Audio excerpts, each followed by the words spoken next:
The gospel lesson from Mark 8, verses 22 to 26. They came to Bethesda. Some people brought a blind man to him and begged him to touch him. He took the blind man by the hand and led him out of the village. And when he had put saliva on his eyes and laid his hands on him, he asked him, "Can you see anything?" And the man looked up and said, "I can see people, but they look like trees walking."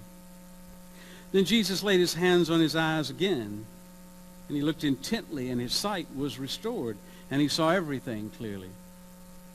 Then he sent him away to his home, saying, "Do not even go into the village." The word of God for God's dear people. You see that?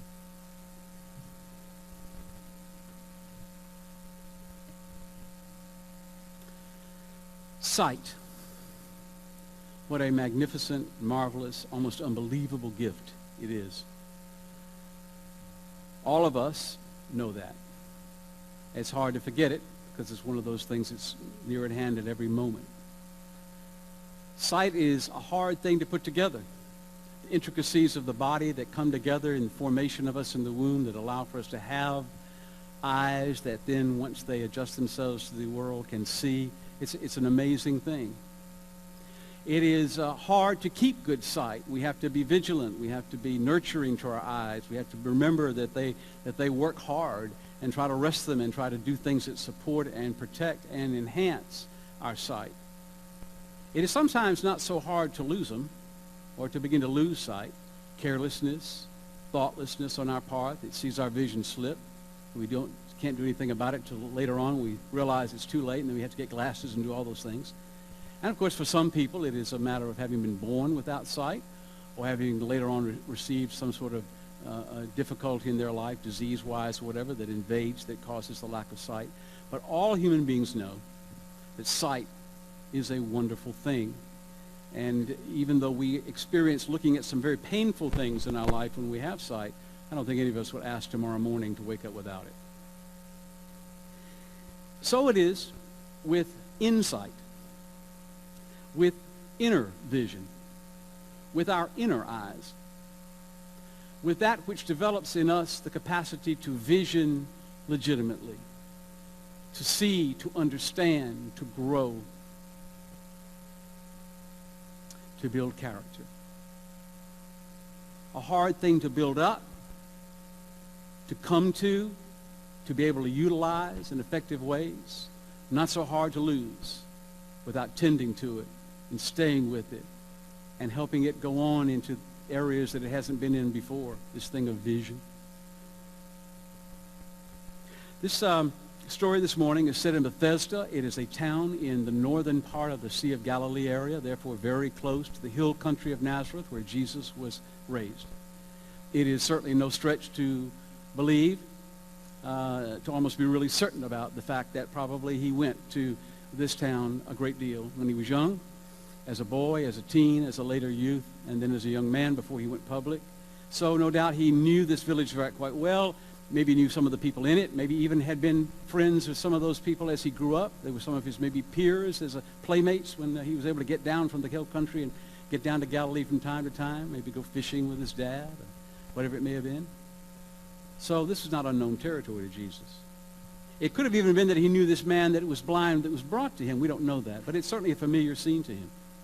So in this territory, this scene, this incident unfolds.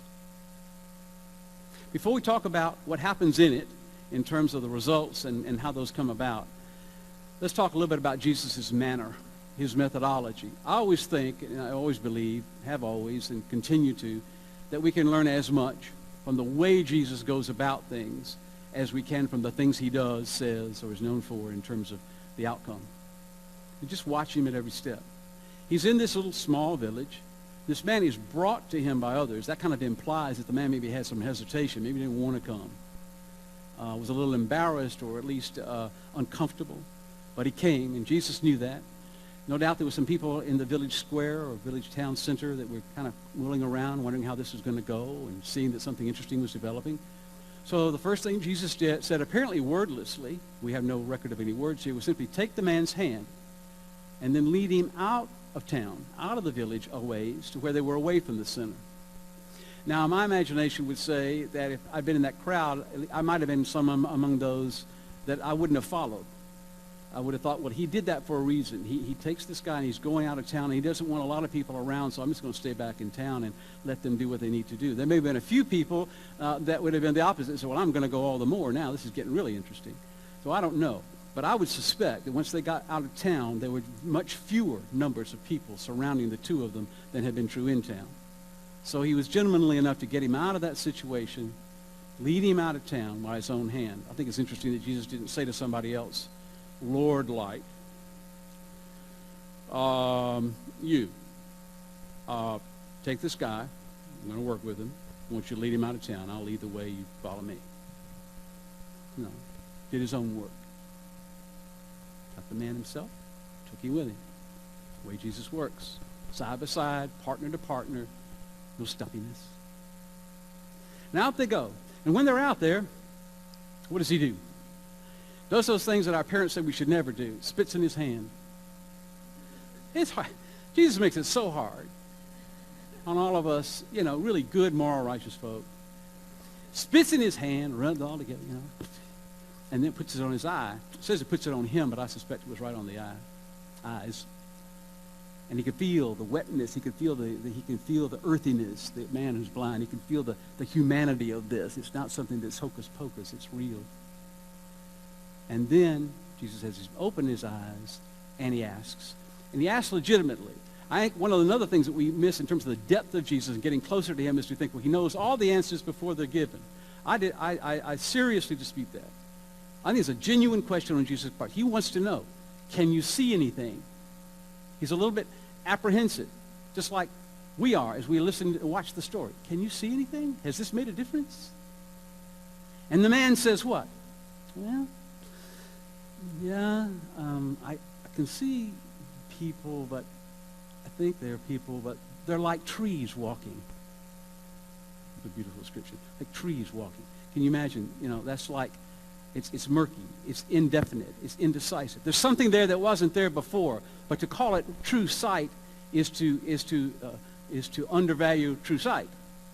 So he's kind of left hanging. So Jesus, let's do it again. So he touches him again and then asks how it's going. And we didn't ask, but we can assume that he might have.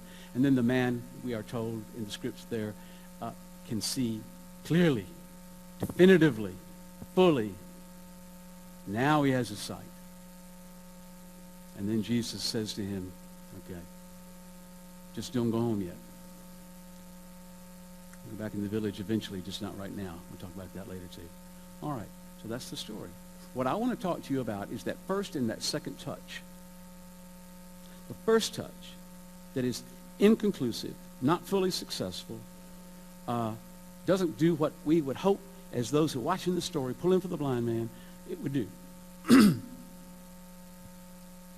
Because in that, there is a wealth of things for us to consider.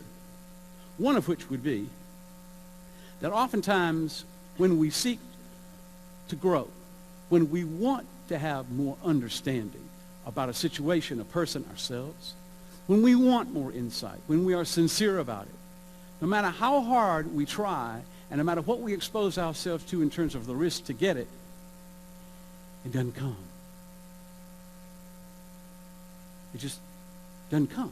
Or if it comes in such a tantalizingly halfway that we wish it would just either come or go, that it wouldn't just hold us up like that. But it does. It does. And if we're not willing to continue to pay a price for what it may take to finally get that understanding or that insight or that vision, inner vision that we're talking about, it'll stay right where it is, like trees walking, blurry and indefinite. It is to the credit of this blind man that he says, this is what I see, which is, this is all I see. Make of it what you will. It tells the truth. It is his honesty about what he yet does not see that allows Jesus to continue beyond the first touch. Now, there may be things in my life that I will never get, that I will never fully grasp. Even though I try very, very, very hard or want to very, very, very hard, it may not be in the cards. It just may not be that whatever it is it would take that to come together in me, it's just not going to put that together in me. And I'll have to live with that to the end of my days. All of us have something like that. And it causes us to wince. It gives us some pain. It gives us frustration. It gives us a lot of things. And it's going to have to bear it, as Paul said. You're going to have to bear some things. But there are more things, there's still other things, that I might well be able to get to the point of understanding and insight and vision on if I were simply to be honest with myself, others, and my God, that this is all I see. Because our tendency as human beings is to do this.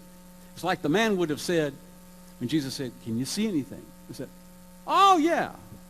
Looking good. Got it going. Going to need my help a little bit more." "No, I don't think so. I'll take it from here. And I'm going to go right back to town, and I'm going to get right on it. You've done enough. Take it from here." "Sir, town's the other way." "Of course it is. I'm going right." So, that's the kind of way we are. Isn't it too often?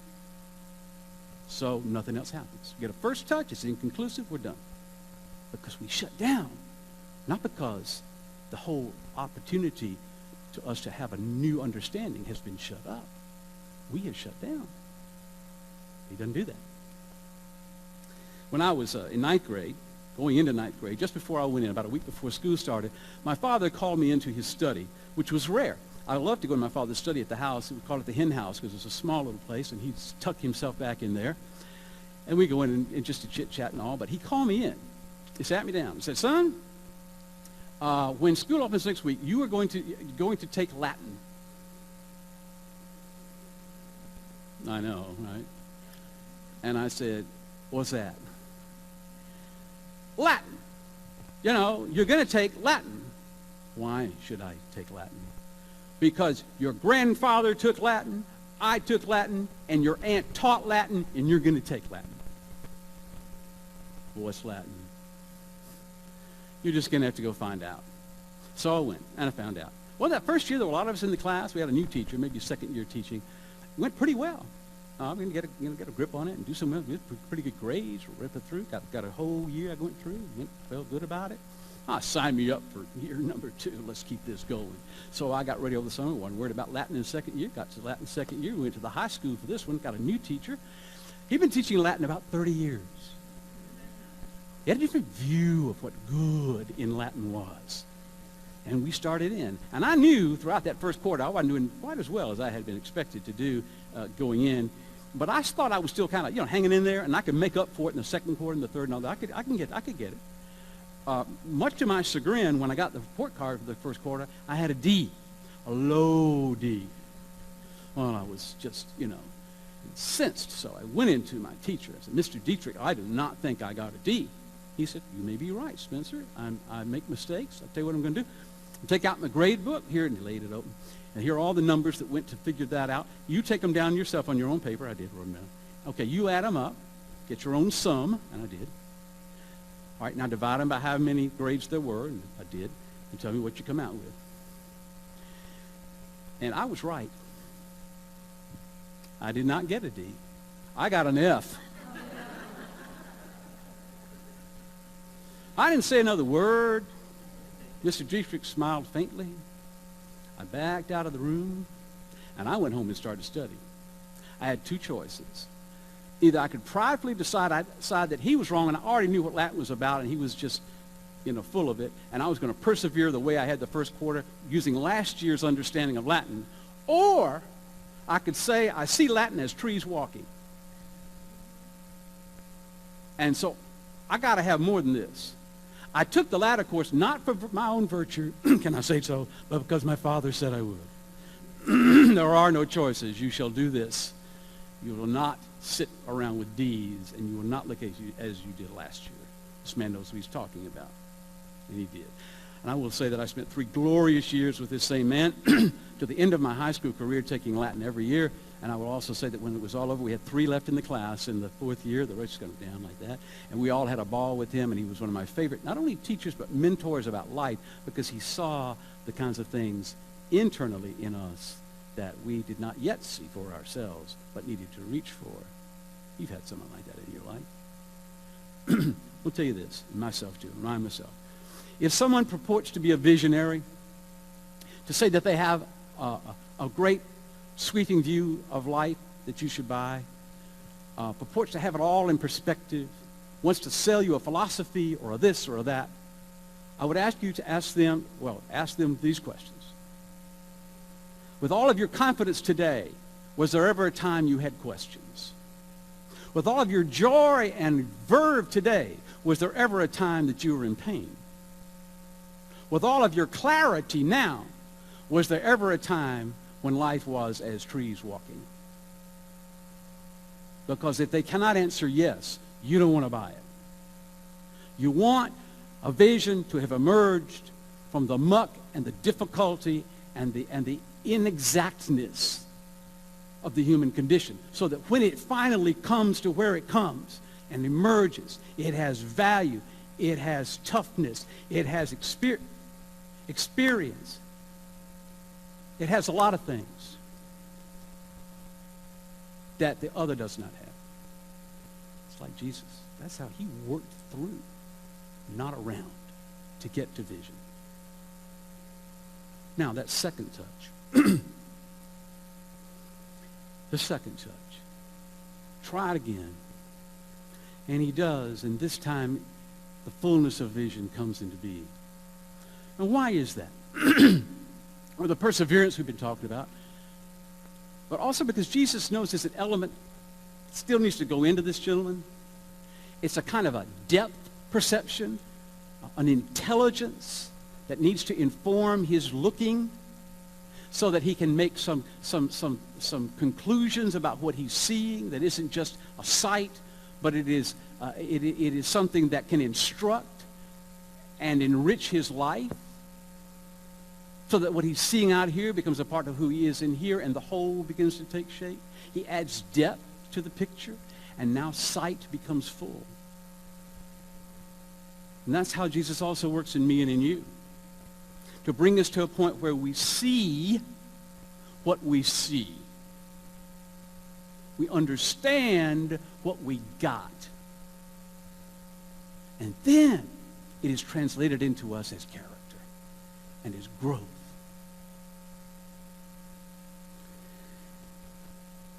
We did this morning and I tested Emily on it. She came out with flying colors, and so did all the congregation this morning. So see what you can do with this. There was an entertainer in the early part of the 20th century, unknown at the time, struggling man in early vaudeville. And he knocked around a bit. Finally decided that he'd pop down in a Midwestern city and try what he could. Got a job, day job of some sort. At night, he'd go travel around the little clubs of this town and knock on the doors and say, I got a 30-minute act. No, I got a 15-minute act. Whoa, I got 5 minutes. Give me 5 minutes. Give me 2 minutes. Give me 2 minutes. Had the door shut in his face, kept going. Not doing real well. He'd sing, he'd dance, he'd shout a little bit, do it all. So he looked around for a place to stay while he tried to get something going in this town, and he answered an ad in the paper that said, boarding house. The lady that owned it was a widow, such and such a street. He went to it on a chance, knocked on the door. She opened the door. He told her, I don't have much of anything. I'm just got a job over here, wherever. And really what I am is, in my heart, is a struggling artist, but I don't know if it'll be shown to anybody, but that's what I want to do. So what can you do for me? And she named him a price for a room and 2 meals a day, and he couldn't believe it. It was almost nothing. He took it and lived there. He lived there, and she continued to be gracious to him, asked him all the time, how's it going? And he said, well, I got nothing. It may not be nothing tomorrow. Come on. And eventually he began to get a little break here, a little break there, a little break over here, and it began to get a little bit better. And people began to notice in the area that he was pretty good, pretty good. To make a long story short, it went on to be good enough to where he could leave that area and go seek his entertainment fortune somewhere else in a bigger area. He did, and then a bigger area, and finally became an internationally known star of stage, screen, and later television. Now, he had this thing that wherever he was in the world, when he closed his show, he always closed it the same way. He would thank the crowd, the audience, for their applause, and they would die down, and then as he was about to leave the stage, he would turn and go this way, and he would go to a rack. It's getting a little warmer, I think, every week. Pick up a coat, an old tattered coat, and throw it over his shoulder. Get an old tattered hat, come on now. Put it on his head. And then looking out, not at the crowd or the Klieg lights, but somewhere above that only he could see, he would say, "And good night, Mrs. Calabash, wherever you are." He was Jimmy Durante.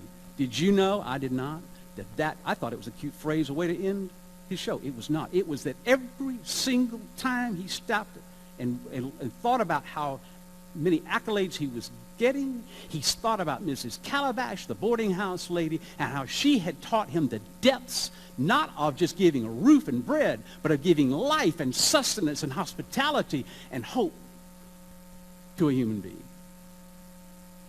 He saw her after all those years because he saw in himself the character she had helped produce. And that's what I'm talking about. No, it does not come easy. Vision can come. And not everything in our lives has to stay dimly like a dim vision, like seeing trees walking. Some things may, despite all our efforts, but not everything has to.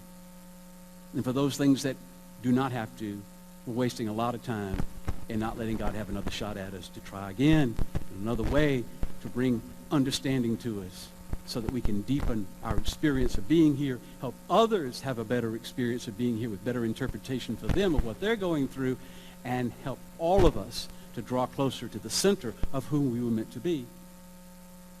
Remember when Paul was on the road to Damascus? And remember how when he was on that road, he got hit with the light and was blinded, and Jesus asked him why he was persecuting him, and he had all this traumatic experience. When that was over, what was Paul? Blind. And when he was blind, did he see right away after he'd cleared out the cobwebs of the light from hitting him? No. He was taken to the town of Damascus, and put in the hands of some Christian people there, and they helped him come back to himself and understand what he'd been through. He was blind so that he could see. He was blinded to this thing he thought he understood that were nothing more than trees walking, and put aright in his mind and heart by those in Damascus of the faith who interpreted for him what had happened to him and helped him get so ready that he could go back out and become the Paul that we now know of, who's strong and witness-based and all so many good things. Sometimes we have to be blind before we can see, and sometimes when we are blind, we're not going to see unless we say, if I don't have some help, I will never get over this. I want to remind us that Jesus told the man to not go back to the village yet. Why? Maybe because he didn't want some people to know what had happened quite yet. He was buying some time, Jesus, a little bit. But also, probably just as much this, that he knew the man needed time to process this thing. He knew that though he was excited that he saw clearly with his eyes, that he needed time to sit down and think about what had really happened to him in this incident. That he'd been given a lot deeper vision than his eyes. And that if he would feed on that vision, he not only would be a man who could see physically, he would be a man who could feel and empathize and understand and grow soul-wise and spirit-wise and character-wise. He needs some time. Don't go right back, Jesus said. And we need time. I need time to process that which might yet come to my understanding if I will be patient with the God who's patient with me, if I will listen to others who have things to share with me that they get that I don't, and if I will not close the door. And even if the wisdom does not come on every issue, still keep the door open. I close with this story about how God takes his time and all the things he does for us to bring us around. Because I think it's so important for us to remember that and to help each other, hold each other up in that regard.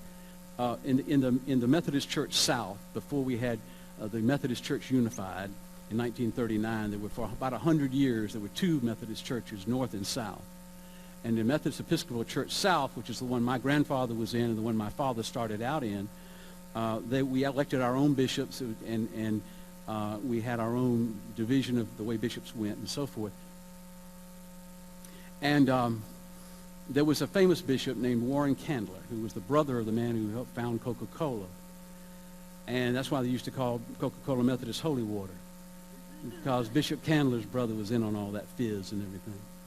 So anyway, Bishop Candler actually was bishop when my grandfather had him and served under Bishop Candler, was in his cabinet at one point. But anyway, Bishop Candler was known for lots of stories. A quick wit, but he was slow. Put that together. It's kind of weird. He had a quick wit, but he was so slow speaking.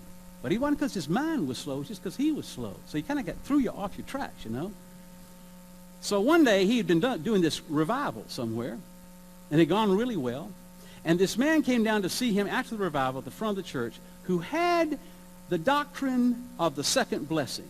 Now, when I was a boy, this is pretty prevalent in particularly in rural Alabama and all. I don't know about whether it's so much so anymore, but you have the second blessing, folks. People say, well, now, have you had the second blessing? I mean, have you had the Spirit come and convict you and strike you? And have you really you really have the faith? We're not talking about when you stood up in church and said you did and then joined the church, all that kind of stuff. We're talking about, did you really get it? Well, you can think what you want to of that, but whether you like it or don't like it, it shouldn't be a doctrinaire thing. But some folks had it. And if you passed that litmus test, you were in there. If you didn't pass it, God help your soul. So this man came up to us and said, Bishop, I was all right.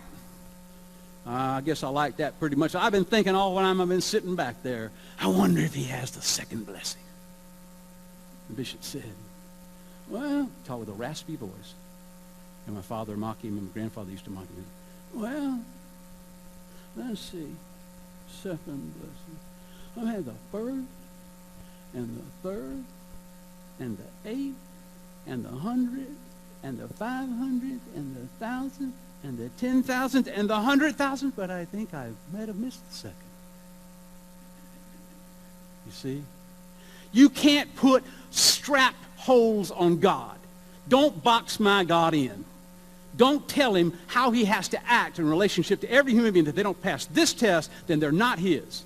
My God and your God through Christ Jesus is wide open to say every single day is a day of learning.